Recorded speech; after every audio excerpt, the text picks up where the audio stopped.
We got Drew in PA. How you doing? Hey, how's it going, guys? Good. Drew. All right, so when most theists try to get an atheist to believe there's a God, most of them think that the atheist doesn't really understand the concept of God. But as you know, most atheists were once believers, or I guess, I don't know, I know Matt was. I don't know about Jeff. Yeah, afraid so. Okay. But it's kind of like someone that's drunk explaining what being drunk is like to someone who used to be an alcoholic or something like that. I'm stealing that. But, so I wanted to know how you would explain that to a theist that you once understood the concept of God and where they're at right now. I think you just did. What's that? I think you just did. Yeah, I mean, on this very show, there's a video going around that I watched recently that reminded me of this. I mean, we've had callers that called up that said, "Oh, you don't believe because you don't understand," and I'd tell them, "I do understand." And they didn't want to then take that in the direction of testing whether, in fact, I did understand. They were just, "No, you don't. No, you don't. No, you don't." And the reason why is, if they admitted that I did, they'd have to admit that it was possible to understand and still not believe. You know, it's just a mimetic defense mechanism that you deny that the theist denies that the unbeliever grasps the concept, and then they can happily walk away and say, well, that's why the atheist didn't believe with me, didn't agree with me. Okay.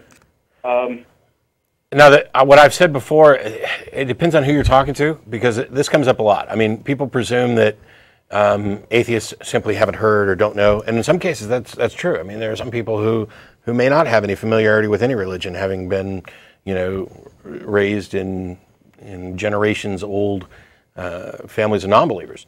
And most people are going to find are at least passingly familiar with religion. I find that most believers are not sufficiently familiar with their religion to even get this subject across. But when somebody like Ray Comfort would come up to me and say that I was never a true Christian, I agree with him. Because his definition is somebody who knows and does, in fact, have a personal relationship with an existing God. And so my answer is, I agree with you. I was never a true Christian because I was never in that position.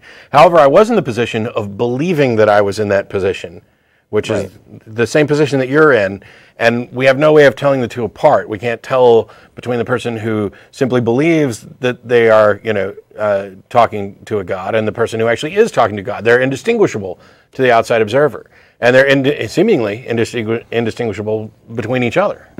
So, I don't know. For the people who really are talking to God, why don't you ever ask him who is and isn't? Let's get a list of who the true Christians are, and sort it, and compare lists and get it sorted. That would be handy. Yeah, it would be nice.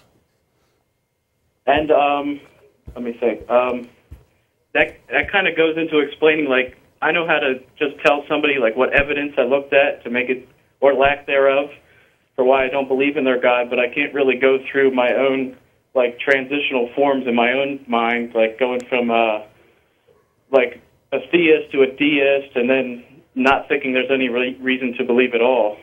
Why can't you? I just don't know how to explain it to someone who's a believer, like going through the transitional phases. Yeah, I don't know that I'm particularly good at that either. But again, for a lot of believers, they will take your lack of belief with as proof that you don't understand. So there's no way to get past that. You're just going to be stuck staring at that person and them smugly thinking that they've won. Right. Okay. Sorry, I wish that you know. I wish that all these discussions were really fair and open and honest on both sides, but they're not. Right. All right, well, thanks for taking my call, guys. Sure. Thanks, Drew. All right, I'll see you.